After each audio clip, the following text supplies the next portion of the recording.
Christ.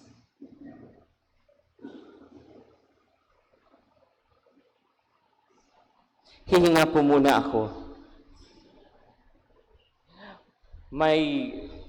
Madali po kasi akong ma-anxious kapag may mga interruption ng ingay.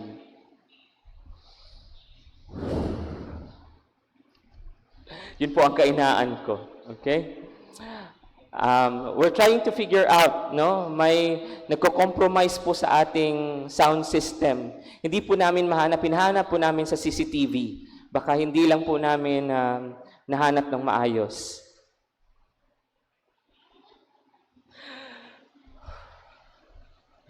Gagamitin natin yung breathe in, breathe out natin. Okay. Ayan.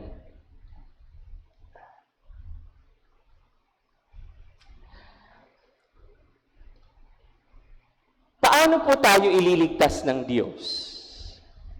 Kayo po, paano po kayo ililigtas ng Diyos? Sa paanong paraan tayo ililigtas ng Diyos? Have a think. Isipin po natin, o nga no, paano ako ililigtas ng Diyos? Sa paanong paraan ako pupunta sa langit?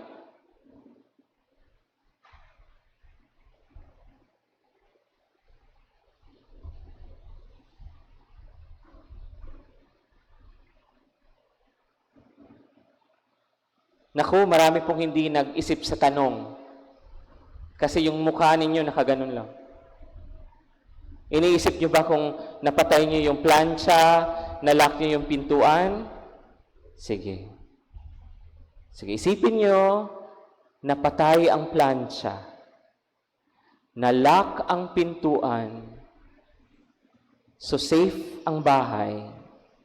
Balikan ang tanong, paano tayo ililigtas ng Diyos?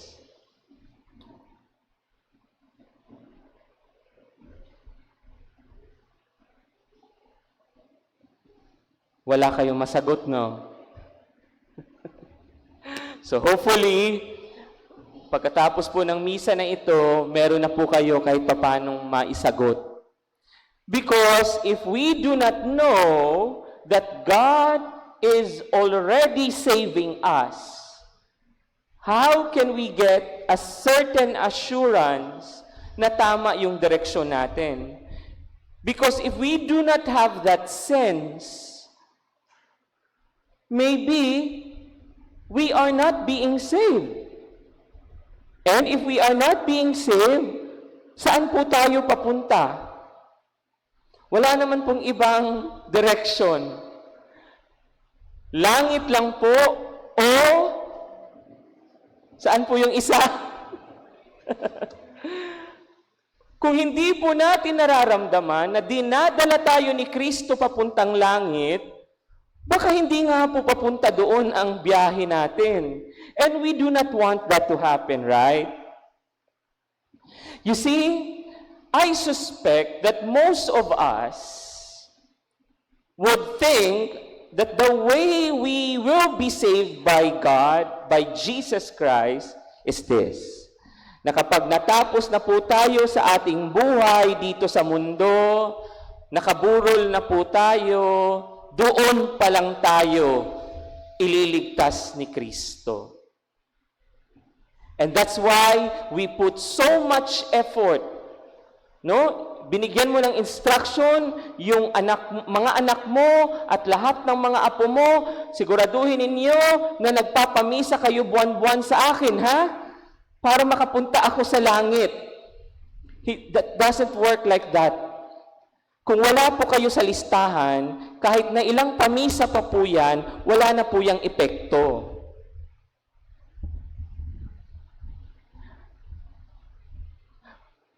Imagine this, yung sa purgatorio po, no? Kasi if we assume na nasa purgatorio, para lang po yung nagpa-express lang tayo, para lang. Of course, this is a very simplified way of talking about it, no? Don't take this to be something very definitive. Para lang po tayo nagpa-express, no, ng sulat, ng ng parcel, ganon. Pero kung ang parcel papunta na po sa inyo, ibig sabihin nun, pinapa-express nyo lang, sigurado na yun na papunta sa inyo. So similarly, kung papunta na po tayo sa langit, we are just asking people to help us pray so that we could endure the purgatory, pero papunta na po talaga tayo ng langit. Pero kung hindi tayo papunta ng langit, so dun sa kabila tayo papunta. So how do we know then na inililigtas tayo ng Diyos? Hindi po siya dulo lang. Sa dulo lang natin malalaman. The church did not teach that. Kung sinasabi natin na nabuhay muli si Kristo, and just like what we heard from our gospel reading, notice, yung disipulo niya naglakad, malungkot sa nangyari sa kanila. And then eventually, Jesus showed himself to them. And then, he taught them the scriptures. Kumain na kasama nila at nawala. Bakit siya nawala? Dahil si Kristo hindi na po nakatali sa panahon na yon. Hindi na siya pwedeng manatili doon. Because he is not bound in time and space already. Yan po yung nakikita nating symbolism na ginawa nila Father Ray at Father Don dito. Na nung sinasabi natin na nabuhay muli si Kristo, ibig sabihin nun, hindi na siya nakatali sa panahon na yon. Therefore, anong ibig sabihin? Ibig sabihin, even now, pwede na siyang magpakita sa atin para iligtas tayo. So, tingnan niyo yung katabi niyo, baka andyan na siya. Nagpapakita na si Kristo sa inyo. Ready na ba kayo? Ready na ba kayong sumama? Ayun na, oh. Ayun na, nasa tabi mo na. Father, ayokong tingnan. Hindi pa ako ready. But you see, the way Jesus will save us is also that, na magpapakita siya katulad nung mga narinig natin sa ating pagbasa, sa ating ebanghelyo, magpapakita siya at ipaparamdam niya sa atin ang kanyang pagliligtas. And so when we say, Jesus is truly risen, what we are also saying is that Jesus is going to save me. Ililigtas ako ng Diyos ngayon. Hindi sa hinaharap. Ngayon magsisimula ang pagliligtas. At kung hindi natin nararanasan ang pagliligtas ngayon, walang pagliligtas sa hinaharap. Dahil hindi nagsimula ang pagkilos. Ang pagkilos ng pagliligtas ngayon magsisimula sa atin. Ang langit magsisimula na sa atin ngayon. Dahil kung hihintayin natin sa hinaharap at walang nangyaring pagliligtas ngayon, anong pagliligtas ang makikita natin sa future? Hindi po ganun. It doesn't work like that. So ngayon itanong natin sa ating mga sarili, aling bahagi ng aking buhay na inililigtas na ng Diyos? Hopefully, may mapangalanan po tayo.